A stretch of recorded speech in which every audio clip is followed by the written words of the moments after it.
Good morning traders. I hope you all are doing well. Welcome to golden minutes by Kaizen 7, जहां पे आप देख रहे हो गोल्ड का डेली टाइम फ्रेम का चार्ट।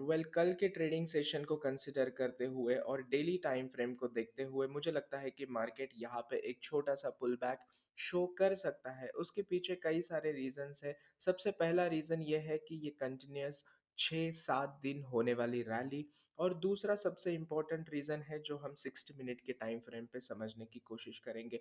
अगर डेली टाइम फ्रेम को कंसिडर करते हैं और पुल बैक के लेवल्स निकालने की कोशिश करते हैं, तो मुझे लगता है कि मार्केट इस पर्टिकुलर एक्सपांशन का 50% तक एक पुल बैक दे सकता है। ये जोन निकल के आ रहा है 4879 से लेके 4897 के बीच का। ये है फिबोनाची का 50% का लेवल। तो मुझे लगता है कि आने वाले समय में मार्केट में कुछ इस तरीके का पिक्चर हमें दिख सकता है, बट इसके लिए थोड़ा सा टाइम लगेगा। फॉर इंट्राडे पर्सपेक्टिव से अगर हम ट्रेड की अपॉर्चुनिटी आइडेंटिफाई करने की कोशिश करें, तो हम इसको 4 आवर एंड 60 मिनट के टाइम फ्रेम पे ऑब्जर्व करके इसको समझने की कोशिश करते हैं। डेली टाइम फ्रेम पे हमने जो 50% की पुल बैक का लेवल निकाला था 4 आवर के टाइम फ्रेम पे, ये लेवल काफ़ी इंपॉर्टेंट बन जाता है, क्योंकि यहाँ पे एक रेजिस्टेंस था जो आने वाले समय में एक सपोर्ट का काम करेगा। और सबसे इम्पॉर्टेंट चीज़ यहाँ पे एक एरिया ऑफ इम्बैलेंस है, जहाँ से मार्केट में एक अच्छी बाइंग देखने को मिल सकती है। इंट्राडे पर्सपेक्टिव से चलिए देखते हैं 60 मिनट के टाइम फ्रेम पे कौन कौन से ट्रेड अपॉर्चुनिटीज़ हमें मार्केट ऑफर कर सकता है।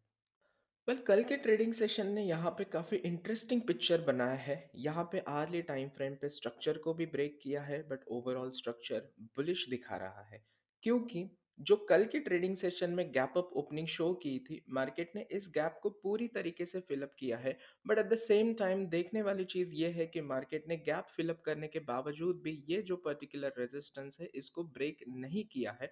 सो आने वाले समय में ये एक रेजिस्टेंस का लेवल है जो हमारे लिए अच्छा रोल प्ले कर सकता है। कहने का मतलब ये है कि जब तक मार्केट इस रेजिस्टेंस के ऊपर की क्लोजिंग नहीं देता, तब तक हम यहाँ पे बाय साइड का ट्रेड इनिशिएट नहीं कर सकते, at least from the current level. अगर ये लेवल ब्रेक होता है तो यहाँ पे ये बाय साइड की ट्रेड अपॉर्चुनिटी हमें मार्केट ऑफर कर सकता है।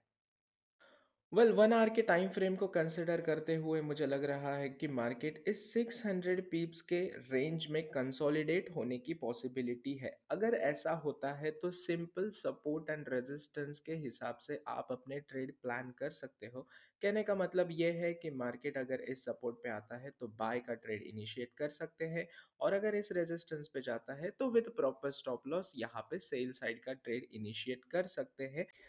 अगर मार्केट इस पर्टिकुलर सपोर्ट को ब्रेक करता है, तो मार्केट में तुरंत बनने वाला सपोर्ट इस पर्टिकुलर जोन के आसपास आ सकता है, जहां से हम एक बाय साइड का ट्रेड इनिशिएट कर सकते हैं।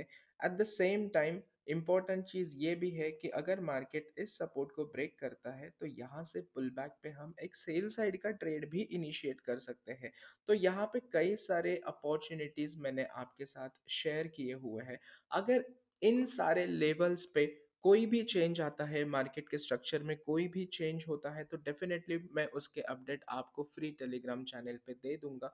फिलहाल के लिए मैं इतने ही ट्रेड अपॉर्चुनिटीज के साथ आपको मिलता हूँ नेक्स्ट वीडियो में कुछ लेटेस्ट अपडेट के साथ। तब तक ट्रेड विद डिसिप्लिन।